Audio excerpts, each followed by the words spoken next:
محترم ناظرین کرام، السلام علیکم ورحمۃ اللہ وبرکاتہ۔ آج میں اس ویڈیو میں یہ بتانے جا رہا ہوں کہ روزہ کیسے فرض ہوا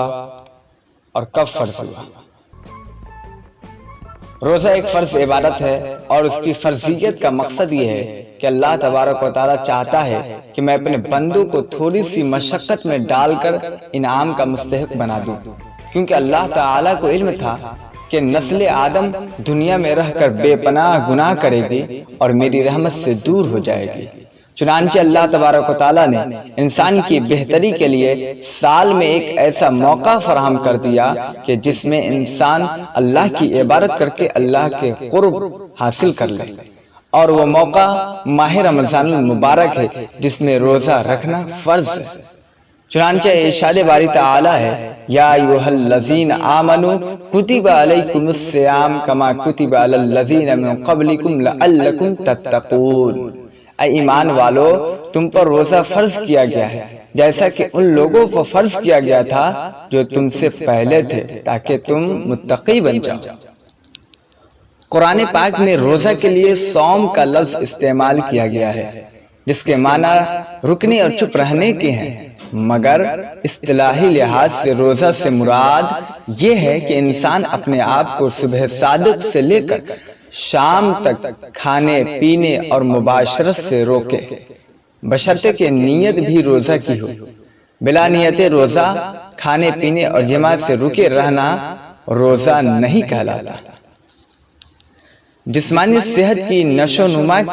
اور قوت کو برقرار رکھنے کے لیے انسان کو خوراک درکار ہے، جس کے پیش نظر انسان دن بھر میں وقفوں کے بعد اللہ تعالیٰ کی عطا کردہ نعمتیں کھاتا پیتا ہے اور تازہ دم رہتا ہے۔ اس کے علاوہ انسان کی بنیادی ضرورت نفسانی جذبات کی تکمیل بھی ہے، اس لیے ان تینوں افعال کو معینہ مدت تک روکے رکھنے کا نام شریعت اسلامیہ میں روزہ ہے۔ علاوہ ازیں تمام ظاہری و باطنی خواہشات اور برائیوں سے اپنے آپ کو محفوظ رکھنا بھی روزہ کی اصلیت میں داخل ہے۔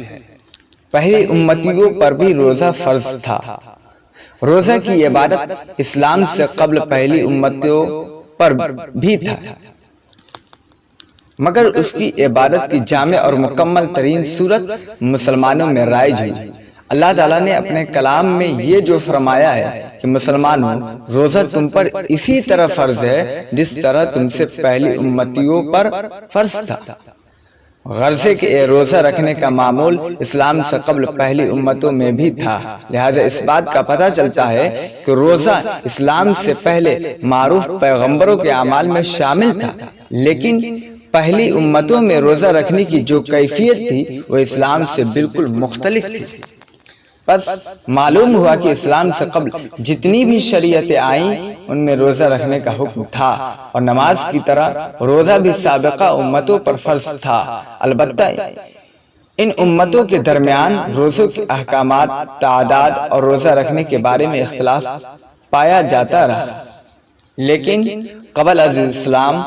تک ان امتوں کے علماء نے روزوں کی حقیقت کو بگاڑ دیا تھا اور اپنی طرف سے کئی ایک رسومات کا روزہ کے ساتھ اضافت کر لیا۔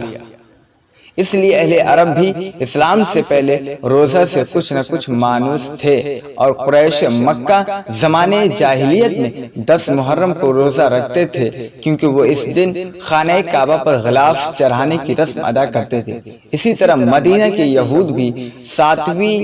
مہینے کی 10 تاریخ کو روزہ رکھا کرتے تھے۔ سابقہ امتوں پر فرضیت روزہ کی طرح امت محمدیہ کے لیے بھی اللہ تعالیٰ نے یہ عبادت فرض قرار دی، اور تا قیامت مسلمانوں پہ یہ عبادت فرض رہے گی، بلکہ یہ عبادت تو مسلمانوں کے لیے ایک بہترین تحفہ ہے جس کے باطن میں انسانی فلاح و بہبود کی ہزاروں حکمتیں پوشیدہ ہیں۔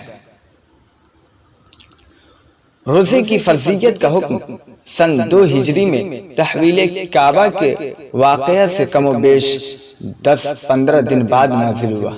آیت روزہ شعبان کے مہینے میں نازل ہوئی۔ اس وقت سے لے کر قیامت تک روزے مسلمان پر فرض ہو گئے۔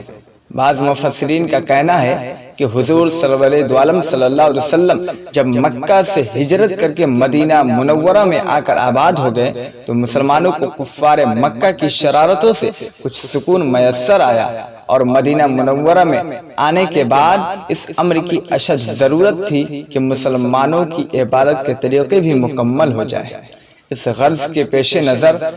سن 2 ہجری میں رمضان کے روزے رکھنا فرض ہو گئے۔ رمضان کے روزے فرض ہونے کی وجہ، جیسا کہ ہم سب کو معلوم ہے کہ زندگی کا اصل مقصد تو اللہ تعالیٰ کی عبادت ہے، اور ہر حال میں اللہ تعالیٰ کی بندگی انسان پر لازم ہے، کیونکہ انسان اللہ کا بندہ ہے، اور اللہ کا بندہ بننے کے لیے ہمارا کوئی لمحہ بھی عبادت سے آزاد نہیں ہونا چاہیے، اور اللہ تعالیٰ کی بندگی میں 2 مقاصد کو پیش نظر رکھنا چاہیے۔ پہلی تو اللہ کے احکامات کی تعمیل ہے، یعنی اللہ تعالیٰ نے جو ہمیں کرنے کا حکم دیا ہے وہ بلا روک ٹوک ہم تسلیم کر کے اس پر عمل پیرا رہے۔